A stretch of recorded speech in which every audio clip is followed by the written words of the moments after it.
Naniniwala ba kayo na ang tunog ng gintong kampana ay pangontra sa mga nilalang? Ang kwentong ito ay hango sa totoong buhay. Mula ito sa isa nating kabayan na itago na lang natin sa pangalang Bagwis.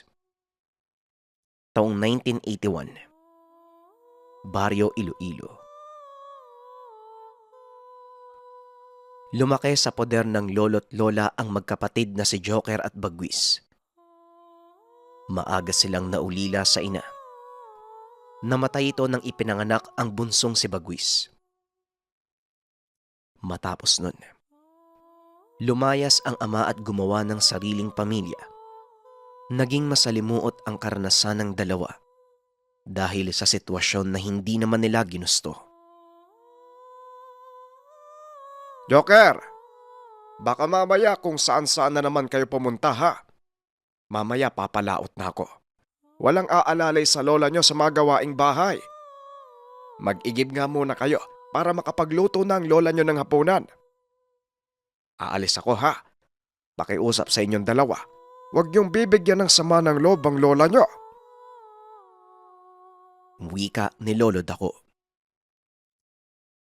Lolo, ang pagsabihan niyo po si Bagwis, hindi naman po yan tutulong eh.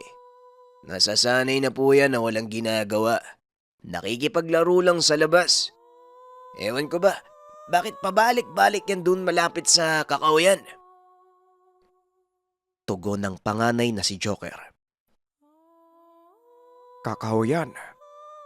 Di ba sinabihan ko na kayong dalawa na huwag aabot doon? Hindi ba kayo natatakot sa malaking puno sa lugar? Narinig ko pa nga sa mga kababaryo natin. May naninirahan daw doon ng mga nilalang.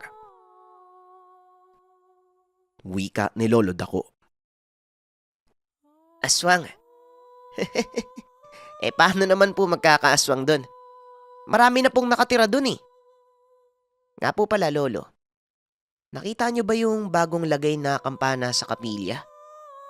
Ang ganda. Lola, mukhang yari po sa ginto yun ah.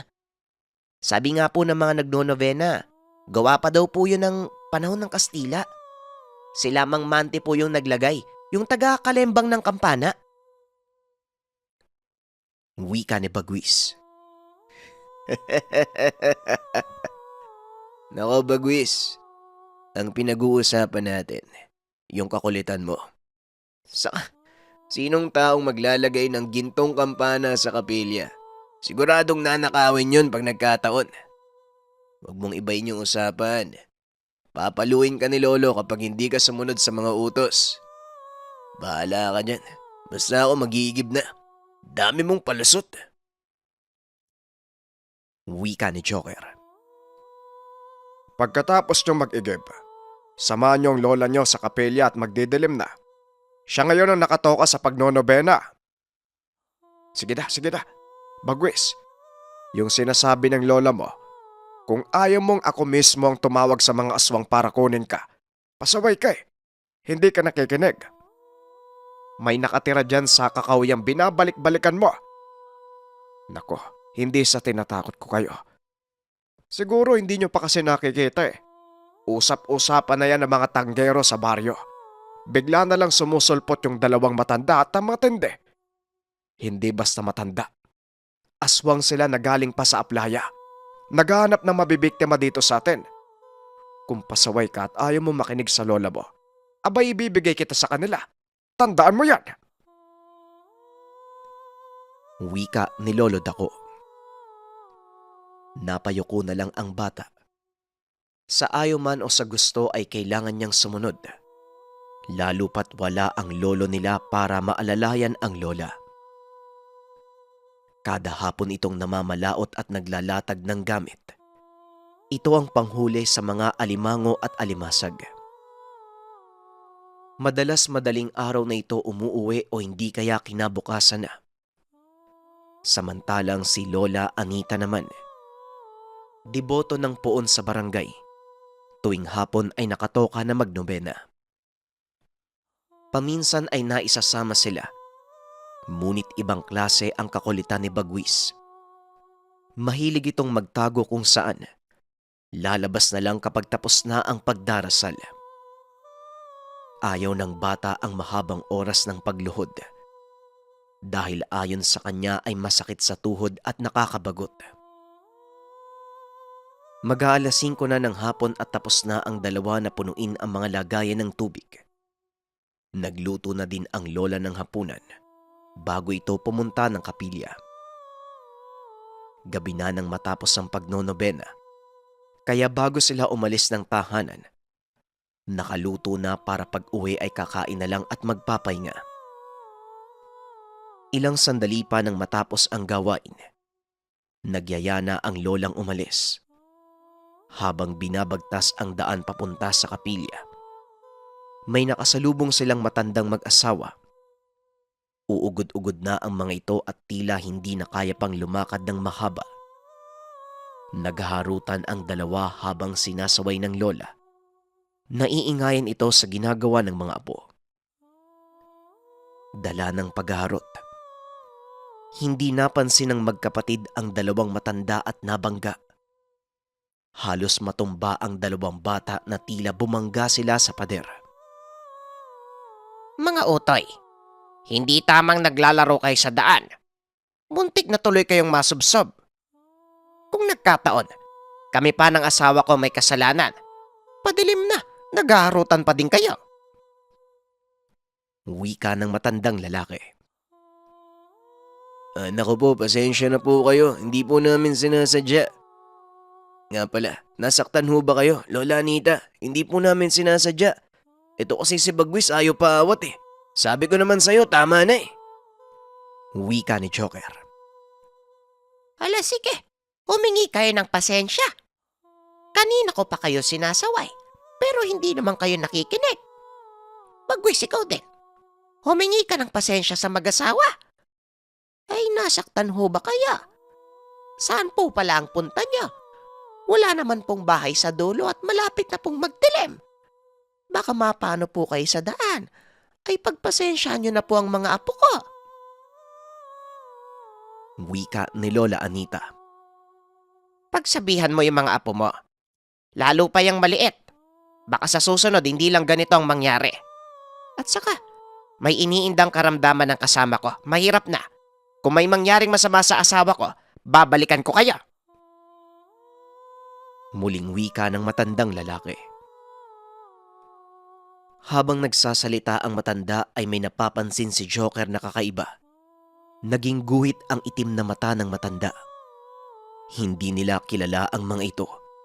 Bukod pa dyan, kakaiba din ang pananalita at pagkilos. Ganun pa man, mas pinili na lamang niya na humingi ng paumanhin para sa kapatid. Inisip niya na lang na baka matanda na kaya ganun ang ugali. Habang palayo sa kanila, masama pa rin ang titig ng matandang lalaki. Ilang sandali pa nang makalagpas ang dalawang matanda ay piningot ng lola si Bagwis. Napangiwi naman ito at hindi binibitawan ng matanda ang tenga. Tama na po, Lola. Bakit ako lang po yung pinipingot nyo? Si Kuya po ba hindi? Dalawa kaming nakabangga ng mga... Natigil ang pagsasalita ni Bagwis nang biglang magsalita si Joker. Hoy batang makulit, huwag mo akong dinadamay ha. Kung hindi ka naglikot, hindi natin sila mababangga. Pero, kilala niyo po ba kung sino yung mga yun? Parang ngayon ko lang sila nakita dito ah. Halos lahat ng taga-baryo, kakilala ko eh at alam ko kung taga saan. Parang may kakaiba po sa kanila lola. Pati po sa amoy nila iba eh. Wika ni Joker. Hindi ko rin sila kilala, Apo. Eh, baka sila yung sinasabi ng lolo mo na bagong salta dito sa baryo. Kahit ako, kinilabutan sa dalawang matandang yan. At isa pa, hindi man lang sila nausog nung nabangga nyo eh. Eh parang uugod-ugod na yung dalawang matandang yan. Nasaktan ba kayo ha? Ikaw pasaway, masakit pa. Dadagdagan ko pa yung pingot mo mamaya pag hindi ka talaga umayos. Malapit na tayo sa kapilya. Sige na, ayusin nyo na ang sarili nyo at marami ng tao mamaya. Wika ni Lola Anita. Sakto lang ang pagdating nila sa lugar. Biglang kumalembang ang kampana at umieko ito sa buong baryo. Naagaw ang atensyon nila dahil sa kakaiba nitong itsura. Tila lumang-luma kung titignan, pero mababakas ang kulay ginto na figura. Namangha pa si Lola Anita dahil sa tinis ng tunog ng kampana na kahit malayo sa mga kabayan, maaabot ng tunog ng kampana. Pumasok na sila sa kapilya.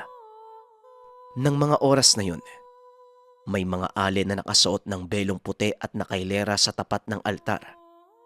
May hawak na rosaryo at maliit na Biblia. Pinagilid na muna ng matanda ang mga apo.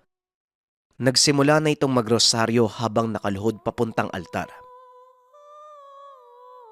Sabi ko sa'yo eh, di ba may bagong kampana? Pero hindi pa nila sobrang inaayos yung pwesto. May kabigatan daw yan. Ilang tao daw yung nagtulong-tulong eh. Wika ni Bagwis. Sinauna ba yan? Eh baka naman, galing lang yan sa lumang kapilya. Tugon ni Joker. Mga bata, mamaya na kayo mag-usap. Mag-uumpisa na. Pwede kayong lumabas kung gusto nyo magkwentuhan. Wika ng isang ale. Nang matapos si Lola Anita sa pagdarasal, tumayo na ito at sa pagkakaluhod, inayos na din ang pwesto ng makasabay na sa mga nagnonobena. Ngunit bago tuluyang magsimula, nilingon niya muna ang mga apo. Pinandilatan niya ng mga mata. Ang ibig sabihin ay kailangan nilang umayos at manahimik. Naintindihan naman ng dalawang bata ang naisipatid ng lola. Kaya umayos sila ng pagkakaupo at taimtim na nakinig. Halos 1 oras na ang itinagal ng paghihintay ng dalawa. Bago pa man lumabas sa kapilya, nagpaalam si Bagwis sa pare kung pwede siya ang magkalembang ng kampana, hudyat na tapos na ang gawain. Nakangiti ang pare, ngunit hindi ito pumayag. Sinabi na hayaan na lang ang taga-kalembang. Sumimangot naman ang mukha ni Bagwis habang nakasunod sa kapatid at lola. Binagtas nila ang daan pauwi. Madilim na ang daan, pero hindi ito ininda ni Lola Anita. Sa ilang taong ginagawa ang pagnonobena, baliwala na sa kanya ang dumaan sa lugar.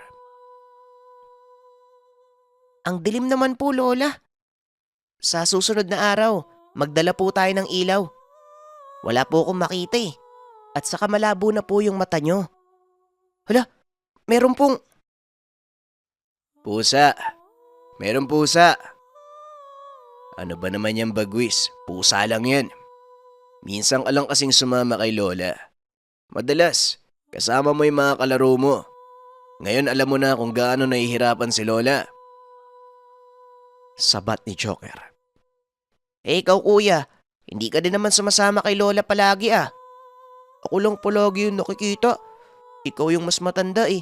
Dapat ikaw palagi yung kasama. Tugon ni Bagwis. Tumahimik nga kayong dalawa. Pareho lang naman kayo ng ginagawa. O siya, sige na. Malapit na tayo. Sa sobrang ingay nyo, nasundan pa tayo ng pusa. Parang may kakaiba dyan eh. Ang itim ng kulay. At mukhang umiilaw pa yung mata. Bago nyo isarado yung pintuan, siguraduhin yung hindi makakapasok yung pusa. Baka magkalat yan sa bahay natin. Wika ni Lola Anita. Kahit may samaan ng loob ang magkapatid, hindi nagpahalata ang mga ito sa lola. Ayaw nilang pareha silang mapingot ng matanda. Ilang sandali lang ay nakapasok na sila sa tahanan. Dumiretso na ng kusina si Lola Anita para maganda ng hapunan. Samantalang nagtulungan ang dalawa sa pagsarado ng pinto. Medyo may kabigatan ang kahoy na ginawang harang, kaya hindi ito kaya ng isang bata. Kailangan may tagahatak sa mga lubid na siyang pinagsasabitan ng harang. Matapos ng ginagawa, Pumunta ang dalawa sa kusina para makapaghapunan. Napatingin ng matanda na tila nagtataka. Nasanay na ito sa mga apo na nag-iingay at nag-aasaran. Napakunot ang noo nito. Hanggang sa matapos ang pagkain, patuloy na hindi nagkulitan ang dalawa. Kinabukasan, habang abala sa pag-aasikaso si Lola Anita, nagpaalam si Bagwis na makikipaglaro sa mga kaibigan. Pumayag naman ang lolo't lola dahil hindi naman nakakatulong ang bata at madalas ay nangungulit sa kanila. Bagwis, hindi pa tayo nakakapag-agahan na. Umuwi ka mamaya-maya. Tatapusin lang namin ng lola mo yung ginagawa ha. Andito naman ang Kuya Joker mo. Siya na lang ang aalalay sa amin kung sakali. Wika ni Lolo Dako. Salamat po, Lolo. Hindi naman po ako magtatagal. Uwi din po ako kaagad. Alis na po ako. Tugon ni Bagwis. Hindi na siya nilingon ng dalawang matanda dahil nakatutok na ito sa ginagawa. Tumakbo na palis ang bata habang nakasunod sa kanya ang mga mata ni Joker. Nagtaka ito sa kapatid dahil kasabay ni Bagwis sa pagtakbo ang itim na pusa. Hindi naman na masyadong pinansin ni Joker dahil normal lang sa kanila ang madalaw ng ligaw na pusa. Hanggang sa inabot ng tanghali, hapon na hindi pa nakakauwi si Bagwis. Dito na sila kinabahan. Mag-aalas 4 na ng hapon ay wala pa rin si Bagwis. Ano, Joker? Napuntahan mo na ba yung bahay ng kaibigan niya? Anong oras na? Hindi man lang naisip ng batang yun na umuwi. Habang may liwanag pa, hanapin natin sa baryo. Baka nalibang sa paglalaro. Wika ni Lola Anita. O siya, tutulong ako sa paghanap. Talagang mapapalo ko tong batang to eh. Joker, hindi ba nasabi sa'yo kung saan kaibigan pupunta? Kahapon, saan nyo naglaro? Ay, puntahan na nga lang natin isa-isa yung bahay ng kaibigan niya. Siguradong natatakot yun eh. Mapapalo siya eh. Wika ni Lolo Dako. Halos suyurin na nila ang baryo. Lahat ng mga posibleng samahan ng bata, tinanong na nila pero wala. Kinabahan na si Lola Anita dahil padilim na. Hindi pa rin nila nakikita si Bagwis. Hanggang sa nangingi na sila ng tulong sa kapitan ng baryo. Kaagad namang naalarma ang mga tanod. Nagtulungan ng mga ito na mahanap ang bata. May isang kagawad ang nagsabing para madali ang paghahanap. Magpapatulong sila sa mga mangpatpat sa baryo. Ito yung mga taong may malakas sa pangamoy at malakas sa pangdama. Lalo na kung may mga nawawala, mapabagay man o tao, nagagawa nitong matukoy sa pamamagitan lamang ng pagtingin sa mga bakas. Makakatulong kung dadali natin si Mang Nador. Yung abilidad nun, siguradong mahanap natin ang bata. At saka baka naglayas, Lolo Dako. Napagalitan niyo po ba o napalo? Wika ni Kagawad Kalay. Ako po yata yung dahilan kung bakit hindi umuwi yung kapatid ko. Nagkaroon kami ng tampuhan kagabi. Patawarin sana ako ni Bagwis, nako. Wika ni Joker. Wala kang kasalanan na po. Ay sige na't kumilos na tayo. Malapit nang magdilim. Kagawad yung apo ko. Pakitawag na po si Mang Nador. Wika ni Lola Anita. Pinatawag ng kagawad ang matanda at kagad naman itong nagpaunlak. Kahit madilim na, kinausap ni Lola Anita ang anak ni Mang Nador. Nante ang pangalan nito. Nais itong magpaalam sa pare kung pwede bang mahiram ang kampana. Ayon sa Mang Patpat, kakailanganin nila ng malakas na ingay. Dagdag pa nito, may aswang na kumuha kay Bagwis. Nang matapos makapagpaalam si Lola Anita, pumayag naman ang pare pero ang problema, may kalakihan ng kampana kaya kailangan ng maraming taong magbubuhat. Maraming nagboluntaryo Kinarga ang kampana sa isang kahoy na digulong. Sa pangunguna ni Mang Nador, kasama ng buong barangay na may hawak ng sulo, sinuyod nila ang buong lugar habang pinapatunog ang kampana. Kasama din ni Lola Anita ang mga nagnonobena. Nag-alay sila ng dasal. Habang nasa kalagitnaan ng gubat, nakarinig sila ng sigaw. Mga kasama, huwag kayong hihinto. Nandito na ang bata. Di mo hungaswag. Kahit ilipat-lipat mo pa ang pwesto ang bata, makikita ko pa rin yan. Pag napuno ako sa'yo, kapag hindi mo nilabas ang bata, sisiguraduhin kong masusunog ka. Sige mga kasama, lakasan ang ingay! Paulit-ulit na pinatunog ang kampana. Kasabay nito ang pagpalo sa mga kaldero. Umabot na ang ingay hanggang sa karatig lugar. Mga kasama, isentro nyo ang tunog dito sa kaliwang banda. Sa kumpas ko sabayan nyo. Mauubos na ang oras nila. Alam kong hindi sila makakatagal sa ingay. Wika ni Mang Nador. Habang kinakalembang ang kampana ay sinasabayan din ito ng kumpas. May kasamang mga orasyon. Sinabi ni Mang Nador, ang huling maturo ng hintuturo ay ang tamang lokasyon kung nasaan naroon ang bata. Ilang sandali pa, bigla itong huminto sa pagkumpas, sabay turo sa isang lugar. Sigurado ka ba? Kanina pa tayo paikot-ikot sa lugar. Wika ni Lolo Dako. Lolo, si Bagwis. Si Bagwis, Lolo! Wika ni Joker. Napatingin sila sa isang direksyon kung saan ang itinuro ni Mang Nador. Tama ito. Naroon nga ang bata. Nasa gilid ng malaking puno. Nakaupo at tila wala sa sarili at nakatulala lamang. Pinuntahan kagad nila ang bata. Bubuhati na sana ngunit pinigilan sila ni Mang Nador. Huminahon muna kayong dalawa. Hayaan niyong ako ang gumawa para sa inyo. Wala siya sa ulirat dahil sa ginawa ng Diablo. Asahan niyong hindi magiging maayos ang lagay ng bata dahil sa nangyari. Ipagpasalamat na lang natin, hindi siya tuluyang nawala.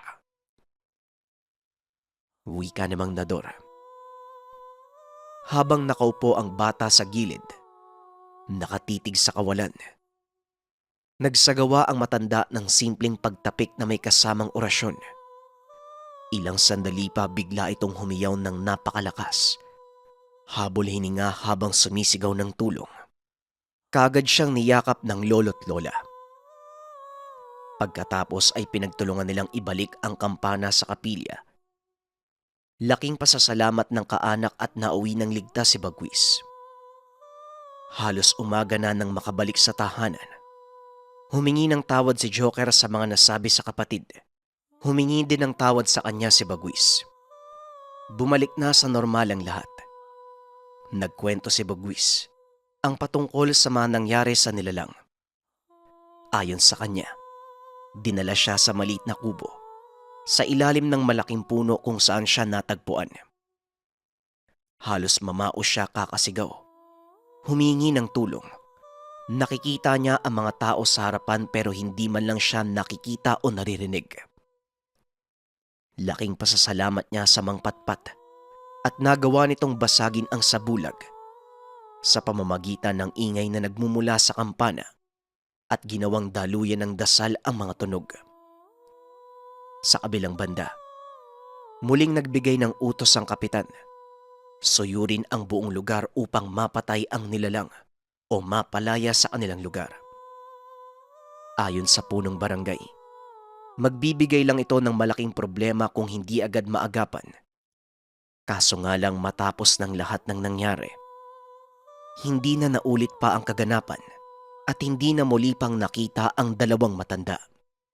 Kaso nga lang matapos din ang lahat ng kaganapan, biglang nawala ang kampana doon sa simbahan. Kaunting katanungan bago tayo magpatuloy sa kwento. Saan kaya napunta yung kampana? Sino kaya yun ng biktima kay Bagwis? Yung dalawang matanda kaya? Kayo nang bahala sa ating comment section mga kabayan. Salamat. Magagawa mo bang patawarin ang kaibigan mo kapag pinatay niya ang lola mo? Ang kwentong ito ay hango sa totoong buhay. Mula ito sa isa nating kabayan na itago na lang natin sa pangalang Dado. Taong 1991, Camarines Norte. Alas 5 pa lamang ng umaga, naglalakad na palabas ng tahanan ang binatang si Dado. Ito ang araw na itatalaga ang mga bagong opisyales na nanalo sa naganap na eleksyon kahapon. Wala pa mang formal na anunsyo ngunit inaasahan na nilang isa si Dado sa mga makahalal. Natuwa naman ang binata nang marinig ito. Pangarap niya maging opisyales mula pagkabata. Bago pa man sumapit ang alas 8 ng umaga, naroon na sa barangay ang mga tumakbong opisyal. Dahil likas na sa binata ang pagiging mabait, binati naman niya isa-isa ang mga taong naroon. Maya-maya pa dumating na ang punong barangay at kagad na inanunsyo ang mga nanalo. Tama ang inaasahan ng lahat. Nabanggit ang pangalan ni Dado at dahil dito, nagtipon-tipon ang lahat ng mga nanalo at nagpasalamat sa taong bayan. Kasunod nito, kagad na nagpatawag ng pagpupulong ang kapitan at ibinigay ang mga gampanin ng mga konsehal. Si Dado bilang isa sa pinakabata ay nilagay sa pagmamando ng mga tanod na nagro-ronda tuwing gabi. Dahil sa barangay, hindi lang naman mga tao ang binabantayan tuwing gabi, kung hindi pati na din mga nilalang na nagpapagala-gala sa lugar. Karamihan sa mga naninirahan doon hindi na naninibago sa mga usapin ng aswang, tikbalang, sigbin, at lahat ng uri ng mga engkanto. Dati pa man bantog na ang lugar dahil sa mga balitang dating sementeryo ang barangay at karamihan sa mga ninuno ay aswang ang naninirahan. Samantala, buong loob naman itong tinanggap ng binata. Kinalakihan niya ang pakikipagbuno sa mga nilalang. Ang lahing pinagmula ni Dado, ito ang nagmulat sa ganitong uri ng mga naninirahan sa mundo. Ayon sa kanya, kung ang tao ay naniniwala sa Diyos, kinakailangan din itong maniwala sa mga pangkalikasang nilalang dahil ito talaga ang nagbabalanse sa kabutihang dulot ng Ama. Samantala nang matapos naman ang pagpupulong ng mga opisyal ng barangay, kaagad namang umuwi ang binata sa tahanan upang ibalita sa lola ang mga naganap. Lola, alam niyo po ba, napakasaya ng araw ko ngayon. Grabe la, isa na akong konsehal sa barangay. Dati po pangarap ko lang to eh. Hayaan mo la, maglilingkod ako ng tapat sa barangay natin. Wika ni Dado habang karap ang matanda. Ito na lamang ang tanging kasama niya sa tahanan. Mula nang sumakabilang buhay ang mga magulang ilang taon na ang nakakalipas. Ngunit nalulungkot naman ang binata habang tinitignan ng lola. Paralisado na ito at marami ng sakit na lumalabas. Ayon sa mga manggagamot, bunga lamang ito ng pagtanda. Dagdag pa ng iba, dahil sa sobrang sipag ng matanda noong kabataan, sinisingil na ito ng katawan. Ngunit kahit ganon ang nakikita pag uwi ng tahanan, hindi naman nawalan ng pag-asa ang binata na balang araw. Malalagpasan ito ng matanda at lalakas din ang katawan. Nang sumunod na araw, alas 7 pa lamang ng gabi ay nagbabantay na sa kalsada si Dado kasama ang mga tanod. Mapayapa naman ang mga panong iyon, kaya walang naging problema sa lugar. Buong magdamag naging maayos ang pagbabantay ng mga opisyales. Kaya naman bandang 4:00 pa lamang ng umaga, umuwi na si Dado. Tumagal naman ang ganong sistema sa loob ng ilang buwan hanggang sa nangyari ang insidente sa barangay na nakapagpabulabog sa mga tao. 11:00 ng gabi, habang nakaupo sa tabing kalsada si Dado at mga tauhan, bigla namang may lumapit sa kanila na isang ginang. Natatarantang ibinahagi na may pumuntang malaking aso sa bubong. Bigla na lamang nawala ang sanggol na anak ng kapatid. Dahil sa narinig ay kaagad na pinunta ni Dado ang lugar. Sinuyod ang bawat sulok na pwedeng puntahan ng nilalang. Ngunit ni anino nito ay hindi nila nakita pa. Wala namang humpay sa kakaiyak ang ina ng sanggol dahil ito ang anak na matagal nang hinihiling niya sa mga panalangin. Hindi nila nakita ang bata.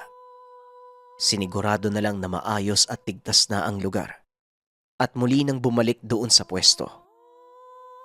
Sa buong magdamag, wala namang sumunod na pangyayari tungkol sa mga nilalang. Sumunod na araw, habang naglalakad sa barangay, may isang lalaki na lumapit sa kanya. O Dado, nabalitaan mo na ba? Bumalik na yung matalik mong kaibigang si Resty ah. Natanong ko nga siya kanina kung nagkita na kayo. Ang sabi niya, hindi pa. Ano pang inaantay mo? Iyain mo ng inuman yung kaibigan mo, nako. Mukhang asensado na nga yung buhay eh.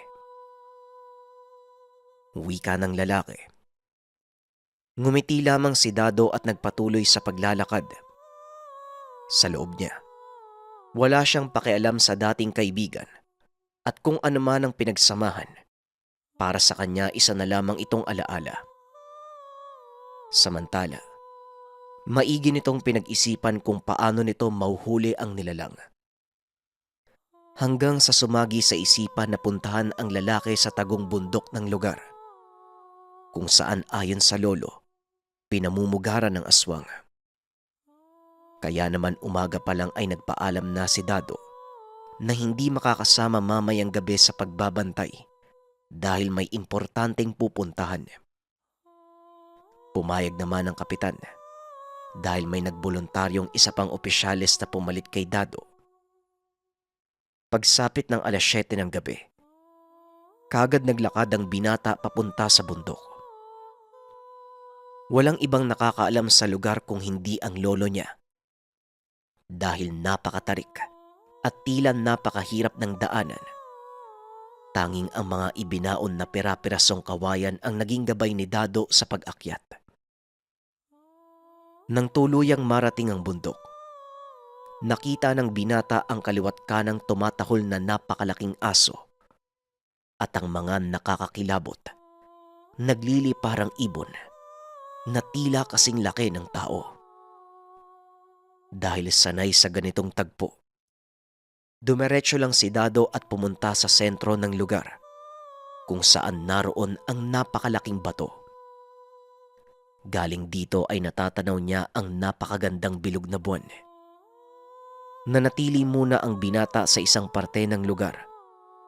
Nagtago muna si Dado sa malaking bato dahil sa pag-iingat na makita ng nilalang. Ilang oras nag-antay ang binata hanggang sa may isang lalaki na pumwesto sa hindi kalayuan. Dahil sa liwanag ng buwan, nakita ito ni Dado sa mismong kinakatayuan. Ngunit gano'n na lamang ang galit na naramdaman ng binata nang malaman niya kung sino ang nilalang. Bumaba na ng bundok si Dado at umuwi ng bahay. Habang naglalakad, pumasok sa isip niya ang nakita. Ngunit biglang nawala ang atensyon nito nang mapadaan sa pwesto ng mga kasamahang tanod. Inalok ng mga ito si Dado ng inuman. Pumayag naman ang binata at magdamag nilang inubos ang alak na dala ng kasama. Mag-aalas 6 na ng umaga nang marating ni Dado ang tahanan. Sa napakahinang boses, napatanong ang lola kung saan siya nanggaling. Hindi naman nagsinungaling ang binata at sinabing galing sa inuman kasama ang mga katrabaho. Hindi pa man nakakaiga, bigla namang pumunta ang ibang konsehal sa lugar para ipaalam sa kanya ang nangyaring muling pag-atake ng nilalang. Ayon sa balita, winarak nito ang katawan ng biktima. Tinangay ang lahat ng laman ng loob. Iniwan ang lasog-lasog na parte ng katawan. Dahil dito, kinakailangan nilang magplano kung paano ito mahanap at matutugis. Kahit wala mang tulog, sumama si Dado sa pagpupulong. Habang nag-uusap, tanging pagsang-ayon lamang ang ginawa ng binata. Hindi rin niya ibinahagi ang nalaman patungkol sa pinagtataguan ng nilalang. Sa loob ni Dado, nawalan siya ng interes sa pagtugis sa nilalang nang matukoy kung sino ito. Kaya ng mga sumunod na araw, gabi-gabing naghahanap sa nilalang ang mga kasama. Sumasama lang si Dado ngunit hindi naman interesado. Hanggang sa sumapit ang pangyayaring nagpabago sa buhay ng binata. 12:00 ng gabi, habang nagroronda ang mga kasama ni Dado, may isang kapitbahay na pumunta sa kanya. Ibinalitang may mga naririnig silang kalampag sa bubong. Kinabahan si Dado. Tila merong kilabot na bumalot sa buong katawan ng binata dahil sa narinig. Kahit naninigas ang mga paa dahil sa pag-aalala sa lola, hindi naman nagdalawang isip pa ang binata at kaagad nang umuwi ng tahanan. Pagkarating dito, naabutan niya ang nagkalat na mga dahon ng saging. Samantalan nang hanapin niya sa loob ng kwarto ang matanda, natagpuan ito ng binata sa ilalim ng higaan. Sa puntong ito, nakaramdam siya ng sobrang kaba dahil napaka-imposibleng mag-isa itong pumasok sa ilalim. Kaya naman dahan-dahang hinugot ni Dado ang katawan ng lola. At nang tuluyang makuha, ganun na lamang ang panlulumong naramdaman ng binata. Nang malinaw na masilayan ang warak na dibdib nito at lahat ng lamang loob, nalinis ng nilalang na umatake sa tahanan. Dahil sa nakita ay bumuhos na lamang ang luha ni Dado. Sa puntong iyon, alam niyang hindi na babalik ang lola. Batid niyang isa lang ang nilalang na gumawa nito. Mas pinili muna ng binata na bigyan ng maayos na libing ang matanda. Kaagad niya nang inayos ang labi ng lola. Hindi na ginusto pa ng binata na paglamayan dahil sa sinapit ng katawan. Gusto rin niyang manahimik na ang kaluluwa ng lola. Kaya naman halos 1 linggong nanatili si Dado sa tahanan para kahit papano'y magluksa sa pagkawala ng mahal na lola. Nang mga sumunod na araw, nang medyo makabawi na ng lakas dahil sa pagluluksa, walang pag-atubiling pumunta si Dado sa albularyo na kaibigan ng lolo. Dito ay nagpatulong ang binata kung paano matutugis ang nilalang. Kilala ng manggagamot ang nilalang na tinutukoy ni Dado. Hanggang sa binigyan siya ng karet ng matanda. Puno ng usal at orasyon ng gamit. Kaya isang lapat lang ng metal sa katawan ng nilalang. Siguradong mamimilipit ito sa sakit. Dagdag pa ng matanda, hindi magiging madali ang pagbaon nito sa nilalang. Ngunit kapag nagawa niya ito, siguradong babalik na sa anyong tao at unti-unting mamamatay. Sumang-ayon naman si Dado ng gabing iyon. Muli niyang pinuntahan ng bundok dala ang pinairam na karet ng albularyo. Nang makarating sa lugar, kagaya ng dati ay nagtago muna ito sa isang sulok kung saan natatabunan ng mga talahib at malaking bato. Nang sumapit ang 12:00 ng hating gabi, nakita mismo ni Dado kung paanong tumingala ang lalaki sa bilog na buwan. Sumisigaw pa ito at parang sobrang nasasaktan. Maya-maya pa unti-unting nagpalit ng anyo ang nilalang. Purong itim ang kulay ng balat. Puno ng buhok ang buong katawan. May mahabang kuko. May matalim na pangil at mapupulang mga mata. Hindi na nagdalawang isip pa si Dado. Kagad itong sumugod. Sa unang beses na pagtatangkang ilapat ang karit sa balat ng nilalang. Hindi nagtagumpay ang binata dahil sa bilis at lakas ng aswang. Ilang minutong nakipaglaban si Dado. Ngunit ni isang beses ay hindi siya nanalo. Puro kalmot ng nilalang ang natamo niya sa katawan. Ngunit sa gitna ng labanan, bigla niyang narinig ang tinig ng lola habang umiiyak. Nang lingunin ito ng binata, wala siyang nakita. Naalala ng binata lahat ng pag-aaruga ng matanda sa kanya. Hanggang sa malagim na sinapit ng katawan ng matanda. May dumaloy na enerhiya mula sa hawak na sandata. Nakaramdam siya ng lakas at mabilis na inatake ang nilalang. Hindi na ito napigilan pa ng aswang at matagumpay na naibaon ang karit sa katawan nito. Bumulagta ang nilalang sa lupa. Hindi na nagawa pang makabangon at unti-unting nalagutan ng hininga. Habang tinititigan ng binata ay bigla nitong hinila ang katawan ng nilalang. Dinala sa patag, kung saan makikita ito ng lahat ng kapitbahay. Nakabaon pa rin ang karit sa dibdib nito, habang naglalabasa na ang mga tao kahit pa alanganing oras. Nang maingay na ang paligid dahil sa pag-uusap ng lahat ng naroon, hinugot ng binata ang karit at unti-unti itong bumalik sa anyong tao. Di ba si Resty yan? Yung matalik na kaibigan ni Dado? Paano nangyaring aswang yan? Wika ng isang kapitbahay. Samantala, dahil sa sobrang pagod ay naupo na lamang si Dado sa tabi nito. Naalala niya ang pinagsamahan ng kaibigan. Si Resty lamang ang naging kaibigan mula pagkabata. Lahat ng kalokohan at sekreto ay ibinabahagi sa isa't isa. Halos magkapatid na ang dalawa. Hanggang isang araw, niyaya siya nitong manirahan sa lugar ni Resty para makapaghanap buhay. Dahil sa may tiwala naman siya sa kaibigan, nilisan ni Dado ang sariling lugar upang sumama. Naging maayos naman ang pagtanggap sa kanya ng mga magulang ng kaibigan. Sa katunayan, sobra pa ang pasahod na ibinibigay sa kanya. Dahilan para mabuhay niya ang lola ng mga panong iyon. Ngunit isang araw, nalaman ni Dado, ang pakay pala ng kaibigan sa pagyaya sa kanya ay para isali sa angkan. Nalaman niyang hindi ordinaryong tao ang kaanak ng kaibigan dahil pamilya ito ng mga aswang.